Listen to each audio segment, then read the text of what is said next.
The Variety Artist, Episode 3. This one's all about working with tech companies. Oh, and make sure to visit my Facebook page at The Variety Artist, where you can ask me to ask questions of our guests. Get involved. Now let's start the show. Welcome to The Variety Artist, providing aspiring artists and entertainers with in-depth discussions from top performers from all over the world. So get ready to book some gigs, make some money, and have some fun with your host, John Abrams. Dan Chan, Master Magician, is an internationally renowned award-winning magician whose magic has taken him all over the world.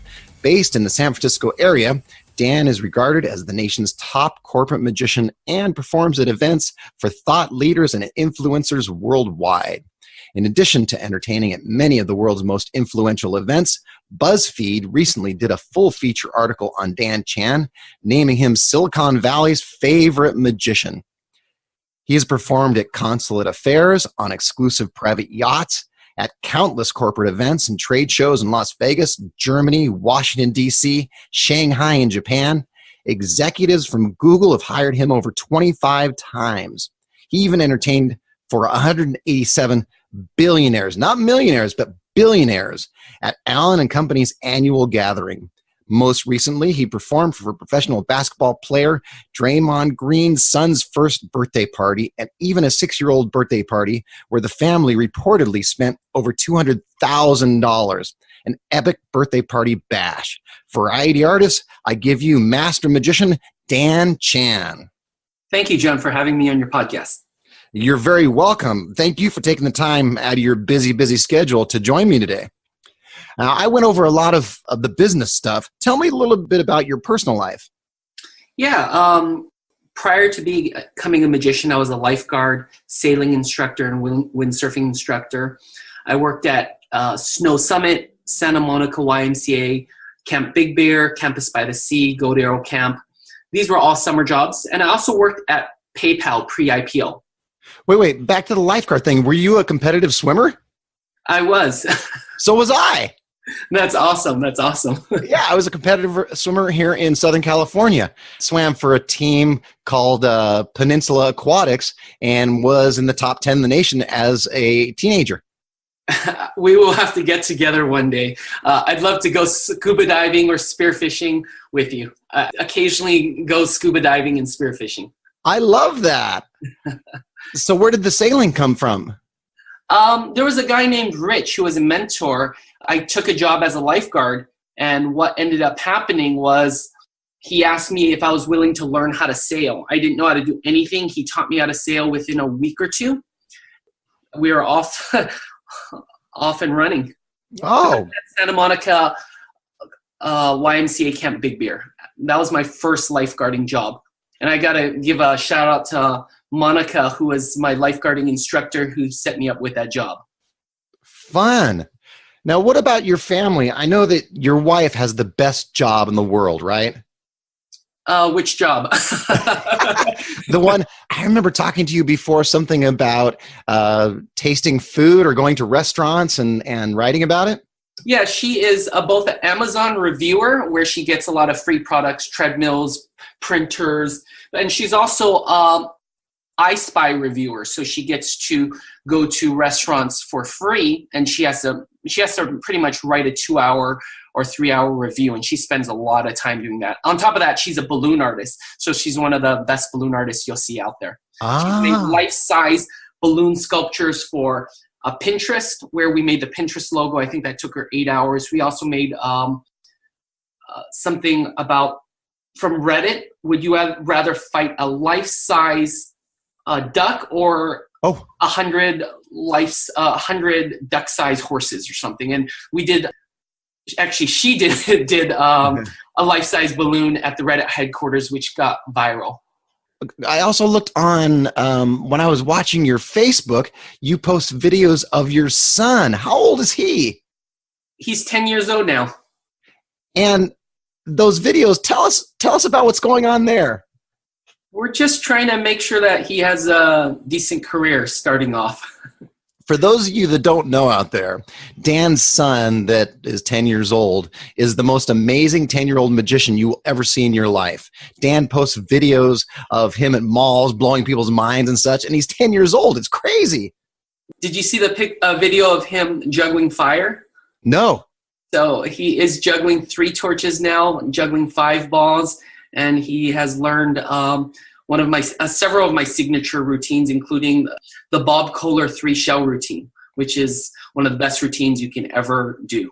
Now, that's the shell routine that I saw him do on the video on Facebook, right? It looks like an entry of a mall. Yes, that's it. If you get a chance, variety artists out there, go on Dan's timeline, and you'll see these videos of this 10-year-old kid doing these. It's really amazing. I'll make sure I post that video as a public, because I think that might be a private video. Oh, okay. Yeah. Now, tell me about, what does a Dan Chan show look like when you're just doing it by yourself? It's more intellectual in nature. I try to work for tech audiences, and I try to fool the Silicon Valley elite. That means a lot of engineers, people who are a little bit, things that I wouldn't have been able to do 10 years ago. Like Woody Aragon, he does this great routine with tearing cards. I do that quite often with 4 cards. And are you doing a stage show? Or are you doing mostly close-up? What exactly are you doing? I prefer not to do stage. Right now, if I do stage, it's usually about 10 to 15 minutes long, and then the remainder of it as world-class walk-around magic. And how did you go about getting all of these great gigs? Because you're flying all over the world. You're working for Google, working for famous basketball players. Focus, goal setting, and the right pitch. Well, what do you mean by focus? How do you go about focusing to do that particular type of gig? Well, one of the things I have are specific landing pages. So you might not see it on my website, but I have a lot of landing pages that speak directly to the customer. So those landing pages speak directly to the high-profile customer?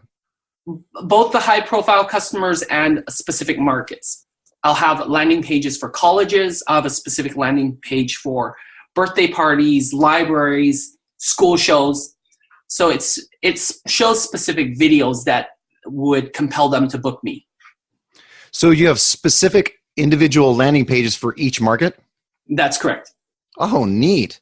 That's a great idea. I was just talking to Pete Ellison last week, and he has one particular landing page for Beverly Hills only. Yes, I used to have landing pages for different cities as well. So that's how I nailed my gig in Shanghai. I worked for a company called Bomag in Shanghai. They loved it so much, the next week they hired me to perform in Las Vegas. And probably within a year, they hired me to perform in Germany. Nice. And how did you get this Allen and Company gig? They called me through an agent. It was quite interesting. They had Nike there, and they were building custom shoes. So this was way back in the day. I think they had like a computer where you can build your shoes and they'd ship it to you by the end of the conference. Supposedly, we didn't know a lot of the people there because we were performing for both the families, and Bill Gates's kids were there. Nice. Quite a few other people. And when I was walking through, I actually saw a video screen of Warren Buffett, who was in another room presenting. And from really far away, we saw Bill Gates in a window. That's great. So Warren Buffett is presenting in one room. Dan Chan is presenting in the next room. Yeah, and they had these custom Monopoly boards. I think it said Allen and Company or Sun Valley, Idaho. I forgot what it was. It was quite interesting. That's neat. Tell me about the BuzzFeed piece. That's one way that I actually got some really great media.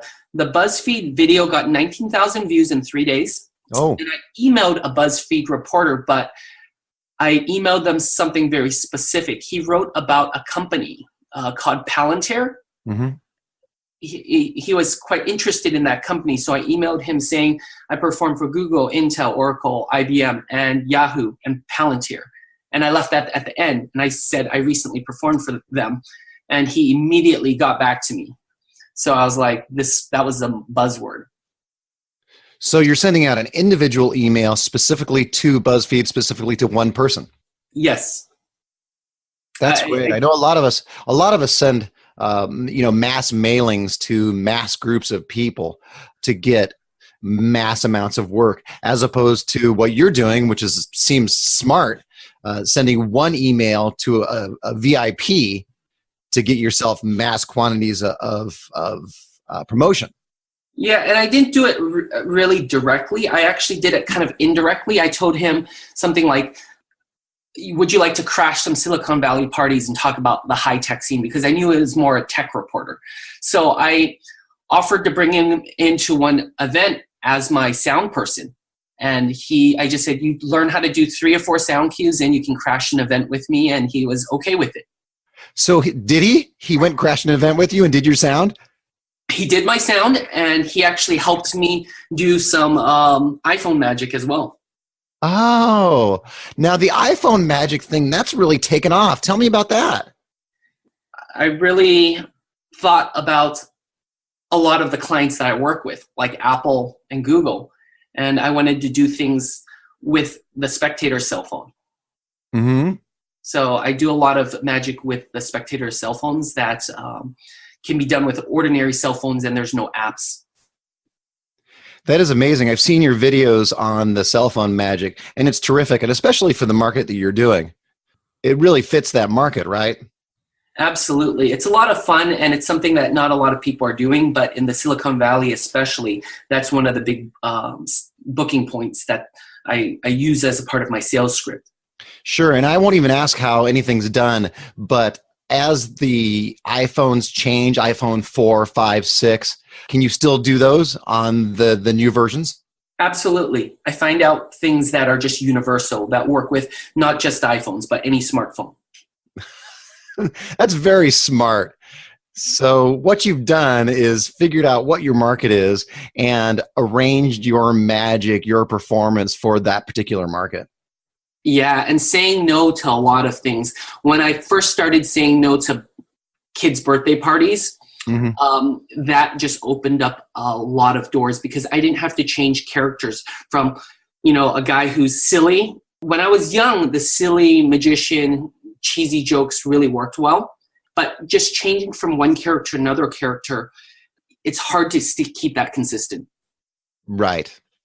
I've done the same thing. Yeah. It works out better. I do mainly, as you know, school assemblies and libraries, and going from the birthday party magician, fun and goofy and silly, to explaining about bullying and character. It's a totally different character. Yeah. If I do a child's event, my son has to be there with me because I'm training him. But the second thing is the stuff that I do, I like to be serious, and I don't try to act like a kid's entertainer. So it's people don't hire me, and when I do it, I price myself out of the market most of the time. So if they do, they're looking for something specific like teens, or something where something existing on my website resonates with them. I remember talking to you maybe a few years ago, and you had mentioned that you were doing so many birthday parties, this is a number of years ago, that you would increase your prices as you'd get more birthday parties on the same day? Yes, I actually mentioned that on Chris Shepard's Successful Performer Cast. Okay, that's where I heard it. Now tell me about that. I got burnt out one Halloween. I did 6 shows in one day, and I just had the idea of, once I got a certain amount of shows, I would just change the pricing. Oh. So it's specific. So I would tell people you're booking really late. And I'd recommend another fellow entertainer just because I value my sanity more than I did the extra $300-400. Sure. And then you'd get a commission on the referral, right? Yeah, quite often, yes. Sometimes no. It just depends on the situation. Ah. Now, what about your dinner theater? I was up in Northern California a few weeks ago and noticed that you had a dinner theater going on. What's that all about? It's at BayAreaDinnerShow.com. Quite often, I feel that that's the perfect way to build a brand and also do magic that I want to do, as opposed to do magic where I'm at a party and I have to wait for them to cut the cake, or I don't have the right angles, or I can't set up properly. So with the dinner theater, people are coming to see me as a destination, and I'm making it something valuable so people can travel from maybe Sacramento, Mill Valley, or further. Sure. And is it just you? Do you have a whole team? I started off with a huge team, and I also have a lot of guest artists.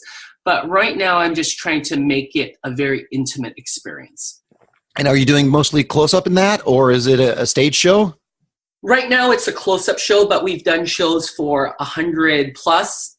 We've done shows for 40. So what's interesting about the venue that I was using in Cupertino was it has 2 banquet halls. The front banquet hall seats about 250 people. The back banquet hall seats, I think, 600.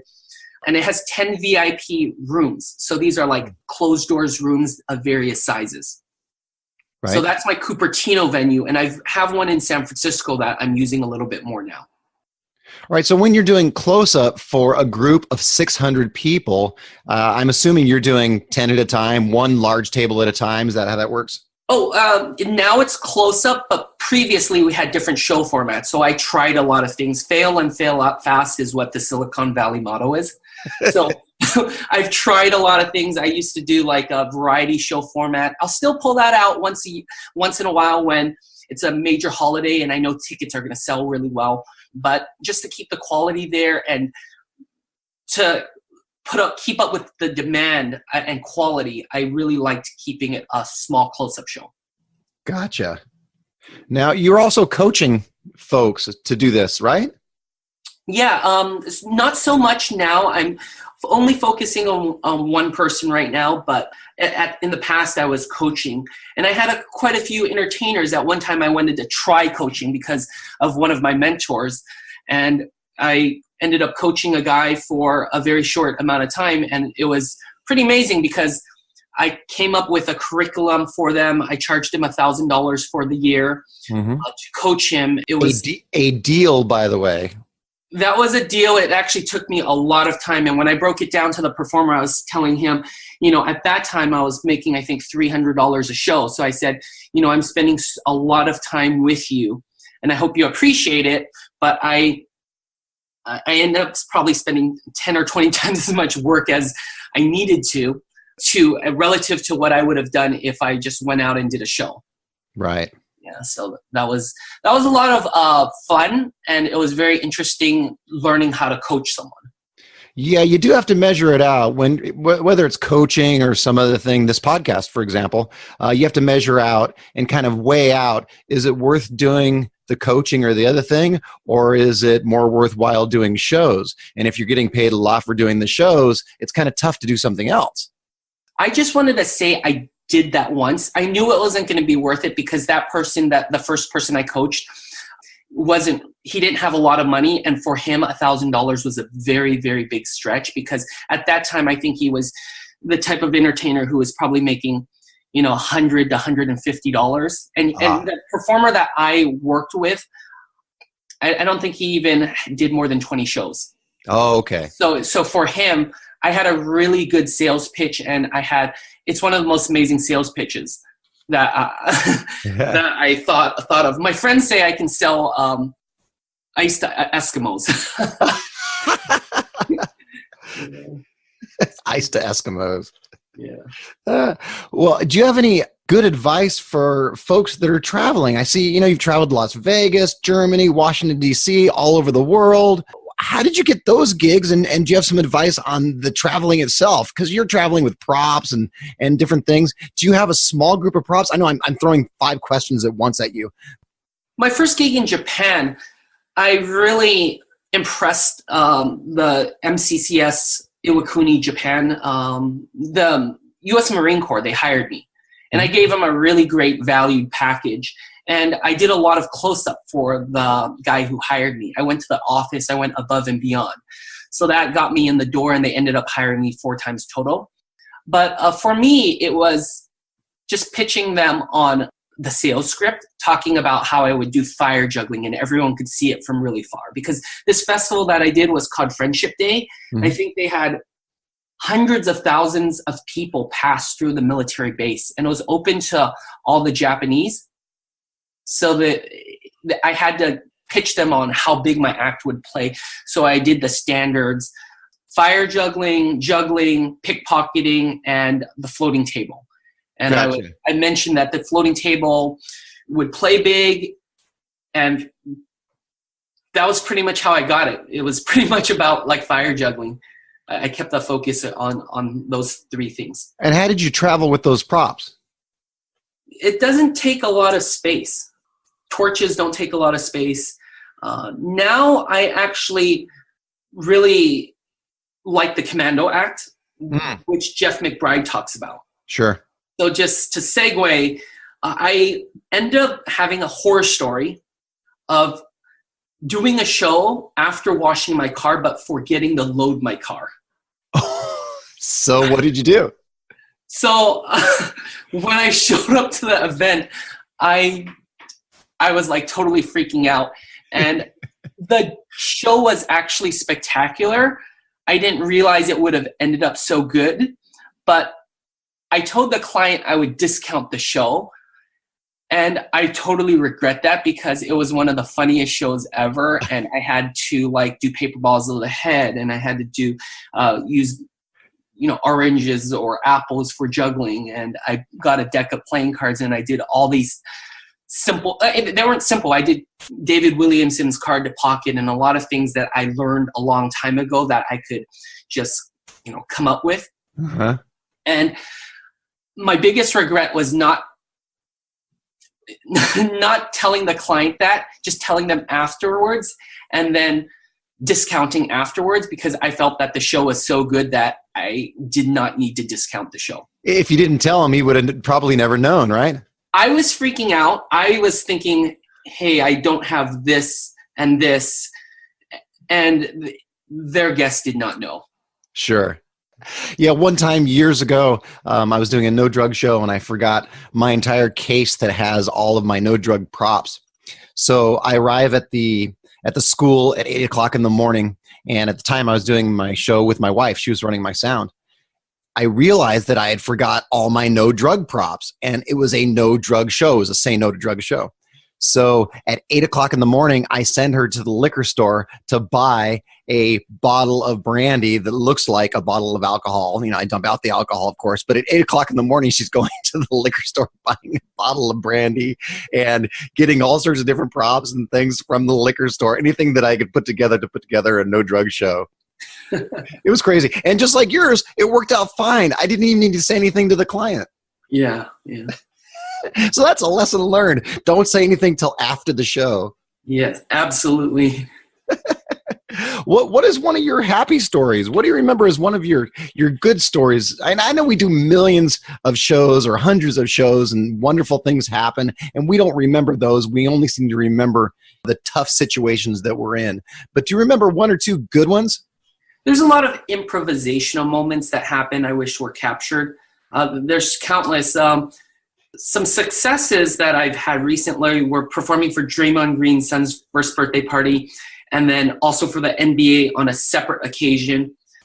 As a result of that, my kid's a real big basketball fan, so they gave us sweet tickets to the NBA game, 2 of them actually. That was really fun. Because just for my son, being able to say to him, hey, if you work hard, you can eventually hit your goals. It was probably about a year since I said, what's your dream client to my son? I said, let's put it as our goal to perform for them. We just put it out there, and that happened.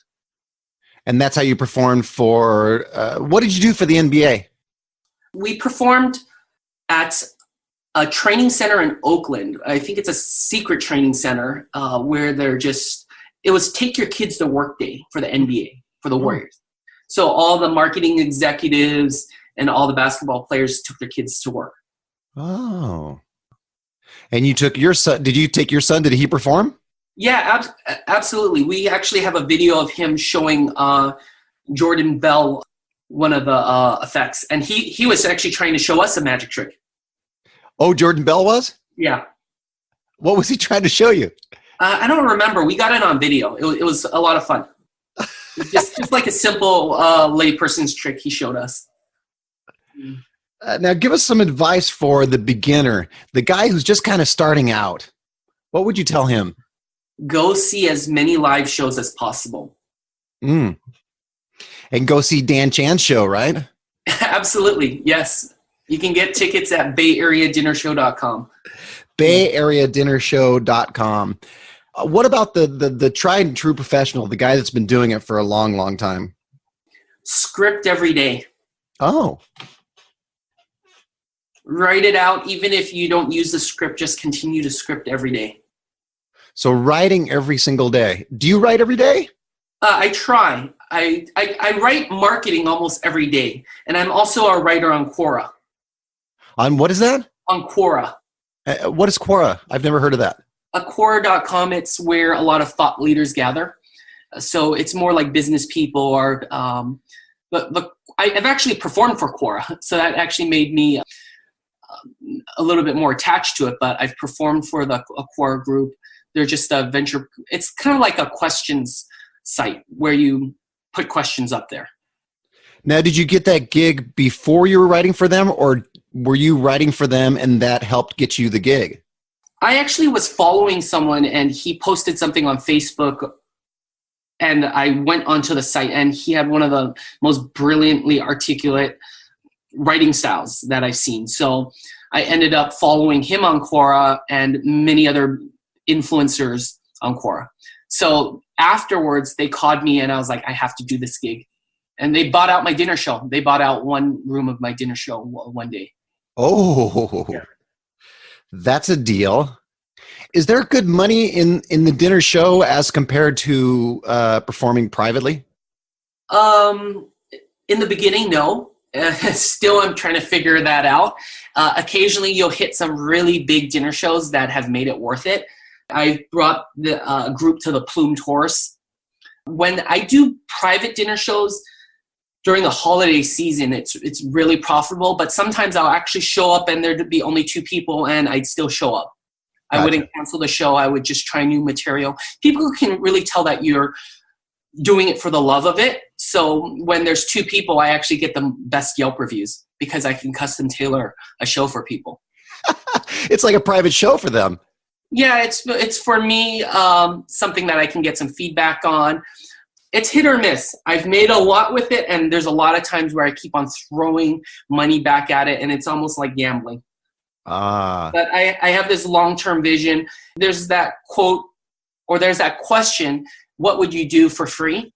Mm-hmm. And the dinner show is the thing that I would be doing for free. And when I get there, I feel like no one's going to chase me because I don't think anyone would be as crazy as myself to do that for free for for a long time. Because when I break it down to how much I'm spending in advertising, I spent over $13,000 on Facebook ads and I think $14,000 on Google AdWords. Oh my!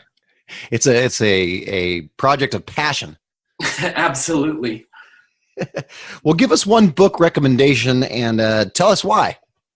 Tim Ferriss, Tools of Titans and Tribe of Mentors. Why? Because there's a lot of good advice in all of his books, and he's hired me 4 times. Oh, he's hired you 4 times? Anybody who doesn't know Tim Ferriss, he also has a terrific podcast. I don't know if you've listened to his podcast or not. He has a terrific podcast, and he is like a human guinea pig. He's tried everything.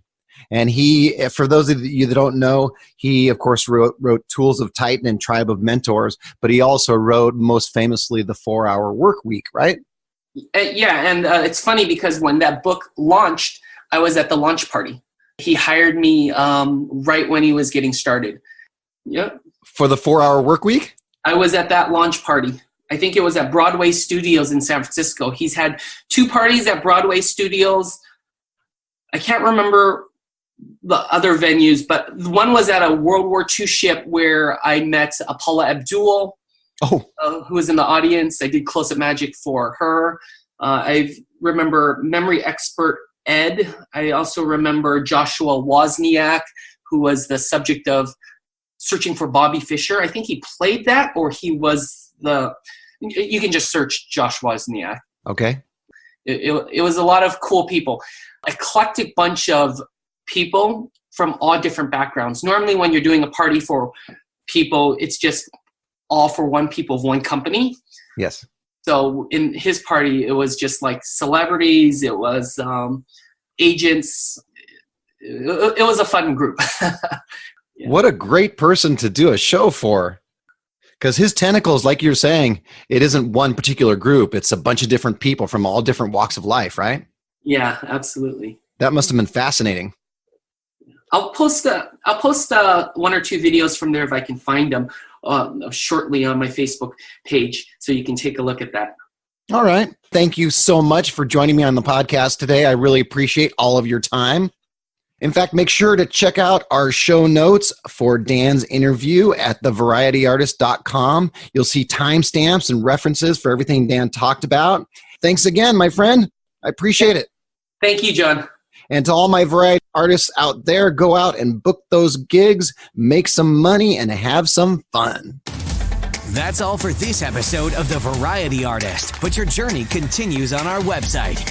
Go to thevarietyartist.com for more strategies, insight, and resources, as well as show notes on today's guest to assist you in your career. We'll see you on the next episode of The Variety Artist. But until then, go out and book those gigs, make some money, and have some fun.